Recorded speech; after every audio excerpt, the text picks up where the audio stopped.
Bonjour, bienvenue dans cette partie sur la forme canonique d'un trinôme du second degré. Nous allons ici, sur un exemple, apprendre à mettre sous forme canonique un trinôme du second degré, n'importe quel trinôme du second degré. Puis dans un deuxième temps, nous écrirons la généralisation de cela. Alors, dans beaucoup de situations qu'on a vues jusqu'à maintenant, on peut reconnaître une identité remarquable, comme ceci. Seulement, ça a ses limites, puisque si on regarde, par exemple, le trinôme x carré moins 8x plus 9, ça ne ressemble pas du tout à une identité remarquable. Pourquoi? Alors, pas du tout, presque pas du tout. Alors on a bien ici le a carré du a carré moins 2ab plus b2. Ici on aurait bien le b au carré, mais ici le double produit, il y a un problème. Il faudrait que j'ai moins 2a b, donc moins 2 fois x fois 3, ça fait moins 6x. Ici j'ai un problème. Alors ce qu'on va faire dans un premier temps, c'est justement écrire le début d'une identité remarquable, c'est-à-dire prendre x carré moins 8x et l'écrire sous la forme d'une identité remarquable. Qu'est-ce que ça devrait être pour que x carré moins 8x soit le début d'une identité remarquable? Laquelle? A moins b au carré, puisqu'il y a un signe moins, c'est-à-dire a carré moins 2ab plus b2. Alors déjà, toi, essaye de commencer à écrire x carré moins 8x, à écrire toute l'identité remarquable développée qui correspond à ce début-là. Vas-y. Mets sur pause et on regarde. Alors, effectivement, tu as vu que pour écrire moins 8x sous la forme du double produit, il faut écrire moins 2 fois 4x.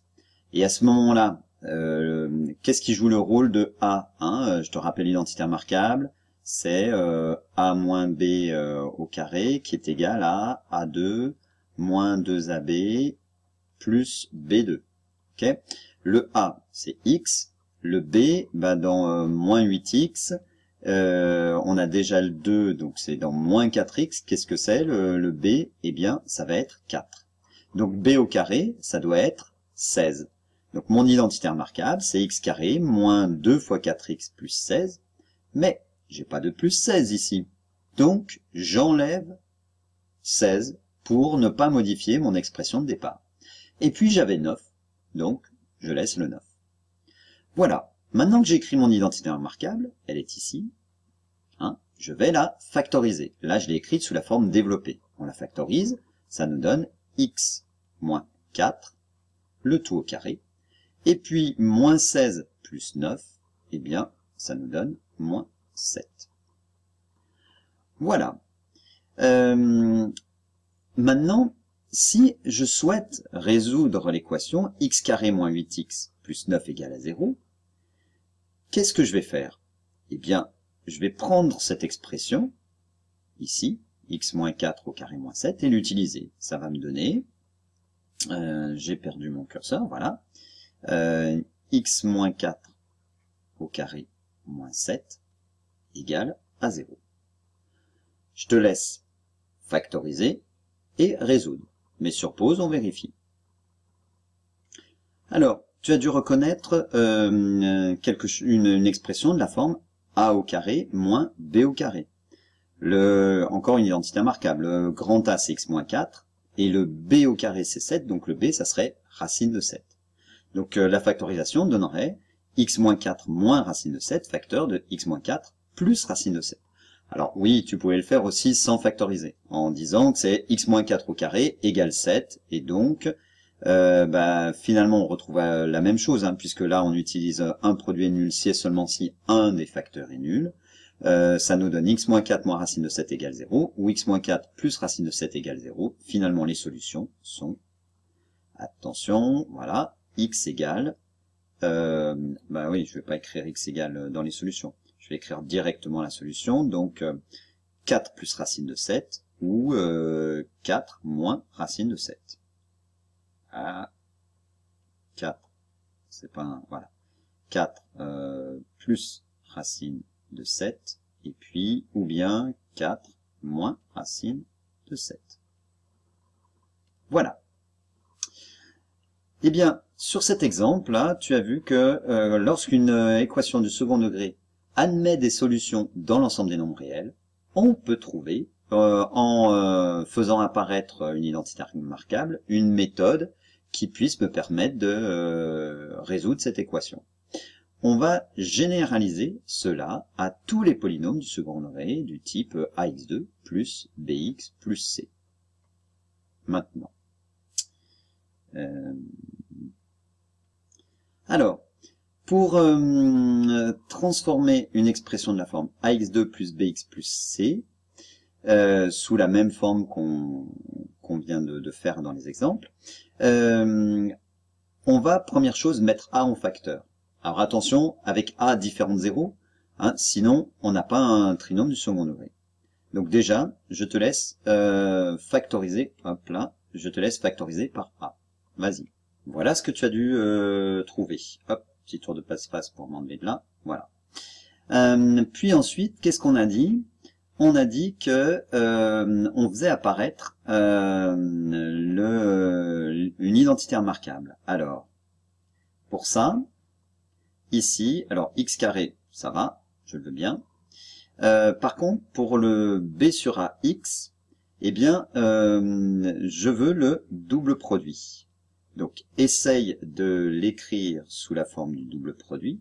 Hein, et puis, d'écrire le b au carré, et ensuite d'enlever le b au carré, enfin, le deuxième membre de l'identité remarquable hein, au carré. Et après, on rajoutera le c sur a. Alors, essaye de le faire avec les lettres, comme on a fait au-dessus. Alors, eh bien, le double produit, il est là. Hein. Effectivement, pour avoir le double produit, il faut déjà 2. Ensuite, x, c'est aussi obligatoire. Mais ici, j'ai b sur ax. Donc, qu'est-ce qu'il me faut pour qu'est-ce qu'il faut que je mette ici pour obtenir b sur ax et non pas 2b sur ax? Ben, il faut que je divise par 2. Hein. Donc, ça fait b sur 2ax. Les 2 sur 2, ça fait 1, ça se simplifie et j'ai bien le double produit là qui est égal à b sur ax. Si je veux faire apparaître mon identité remarquable, il faut aussi que j'ajoute b sur 2a, le tout au carré. Hein. Je te rappelle que la forme générale de mon identité remarquable, c'est grand A au carré plus 2 grand A grand B plus b au carré, grand B au carré. Donc mon b sur 2a, là, c'est mon grand B. Mon x, c'est mon grand A, et puis le 2 est ici. Donc si je l'ai ajouté, bah, il faut que je l'enlève, parce qu'il n'y était pas. Et puis quand même, il faut que je laisse le c sur a, qui était là. D'accord? Bon, or, x au carré plus 2b sur 2a x plus b sur 2a le tout au carré. À quoi c'est égal ça? C'est égal à x plus b sur 2a le tout au carré. D'accord? D'où finalement mon écriture ax2 plus bx plus c qui est égal à... Donc, j'ai fait cette factorisation, je suis arrivé là, donc j'ai bien le a, facteur de x plus b sur 2a au carré, et moins, alors b sur 2a au carré, qu'est-ce que ça me donne? Ça me donne b carré sur 4a au carré, d'accord? On a mis au carré, hein, plus c sur a. Hein? Ici, qu'est-ce qu'on a fait?